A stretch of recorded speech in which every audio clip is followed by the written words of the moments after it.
Hello? Hello? Is anybody there? Hello? Hello everybody. Welcome to my first landscape photography video. I hope you enjoy the show. All right, off we go. So this morning, going out to Foley Lake. Foley Lake is in the Chilliwack River Valley. It's, I don't know, maybe 30 kilometers away from here, something like that. And there's a really nice stand of old fir and hemlock there. And the lake itself is quite nice as well, but it's a rainy day, it's cloudy. So I'm just going to do a bit of B-roll. I'm going to do a little bit of video, just showing some little things on video. So it won't be a dramatic day of dramatic landscapes, but you know, I might find something interesting. So off we go.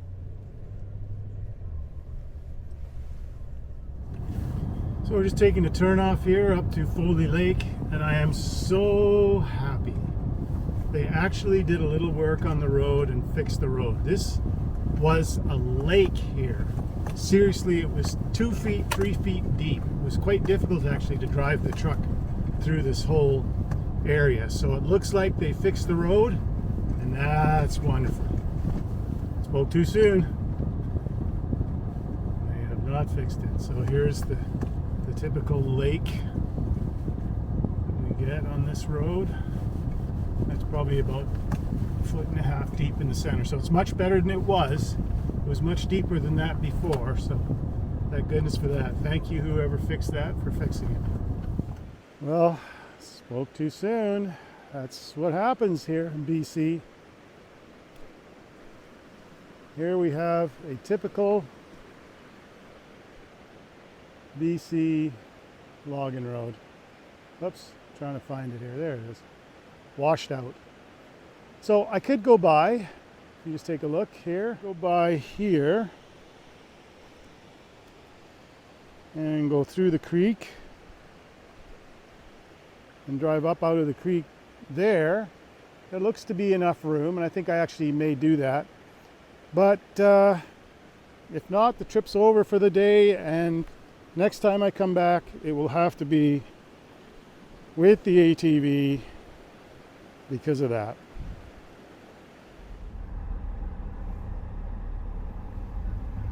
So the trick is to let somebody else go first. See how they do.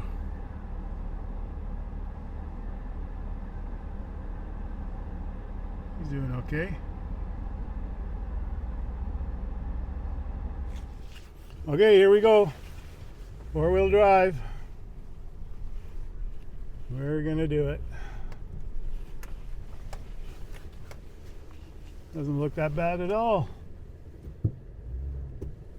Let's pop in here and just get fairly close to this side.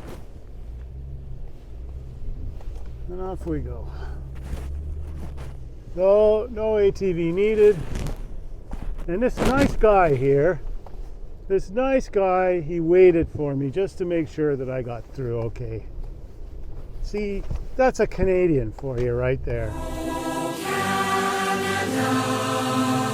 Okay, so we made it to Foley Lake, and I just want to give you a little sort of visual tour of Foley Lake here. So I'm going to turn the camera around.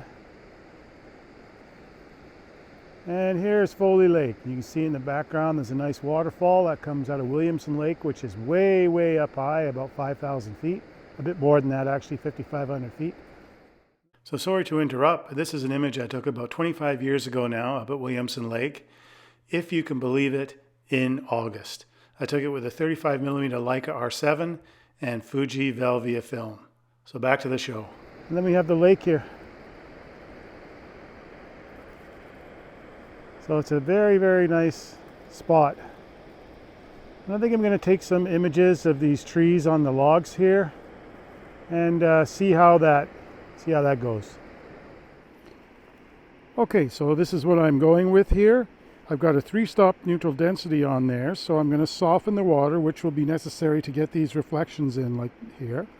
But I like the composition quite a bit actually. It doesn't bother me that it's empty in the bottom.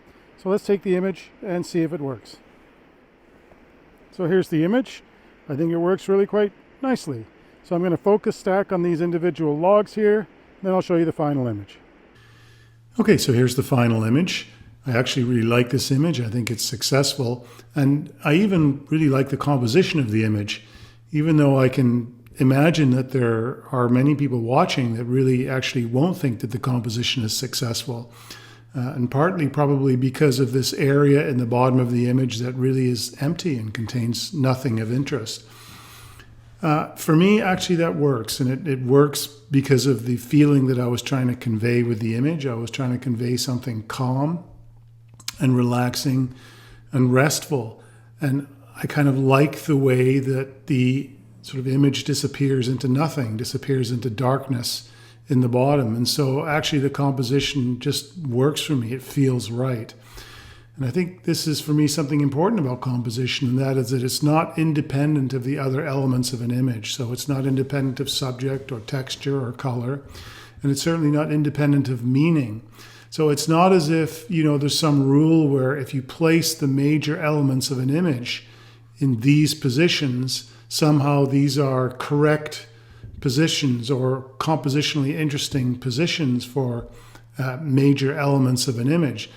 In some sense, I think they're probably not, but the way they work with the interpretation or the meaning or the purpose of the image seems to me to be successful. And so I think that's just an important idea about composition. It's just that composition is not independent of other elements of the image. They all have to come together and they have to work together. So a composition that would work in one situation for one subject or one interpretation or one meaning wouldn't work for another one.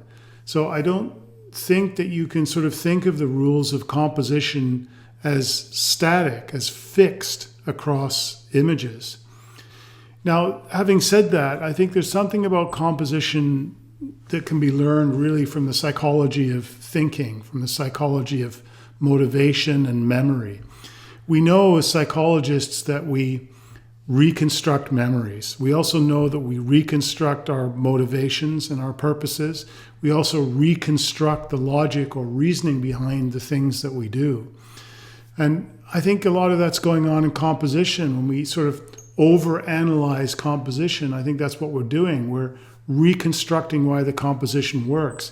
So I actually would say I don't really know why the composition works. I'm saying I think that the disappearing into dark here works and the emptiness works, but I'm not really sure. I don't know if there were other elements in here, whether or not it would work.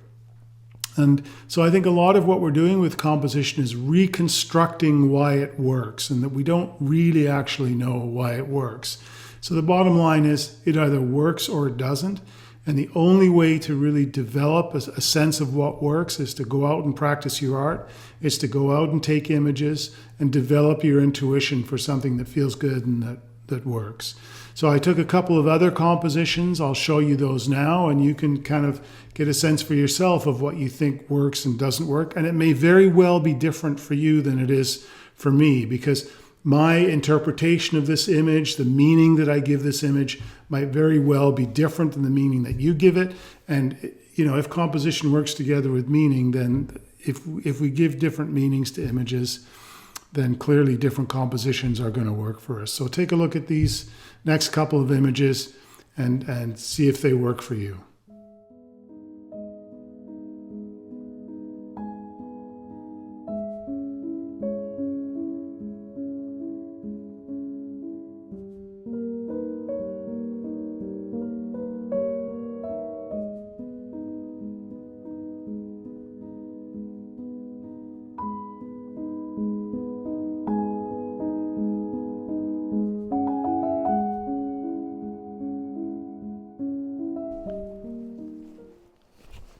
Where did I put that cable release? Have I lost another one? Oh God, maybe it's down here.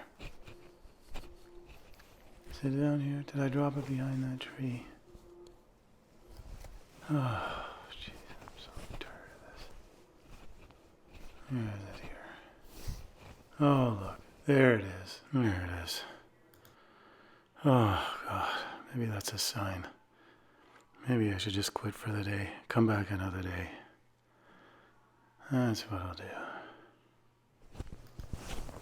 Alright, that's it. I'm out of here. I'm going to come back another day to shoot this forest.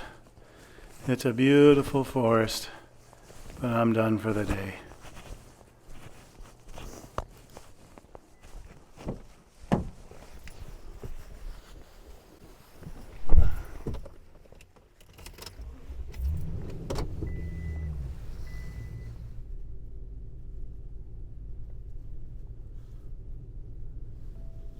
Well, thanks everybody so much for watching. Next time I'm going to come back to the Foley Lake forest and see what I can do in this little piece of beautiful old growth fir and hemlock. It's such a lovely forest that I'm sure, even though it's not my strength taking images of forests, I'll be able to find something of interest, something that perhaps you might enjoy watching. So thanks again everybody. See you next time. All the best.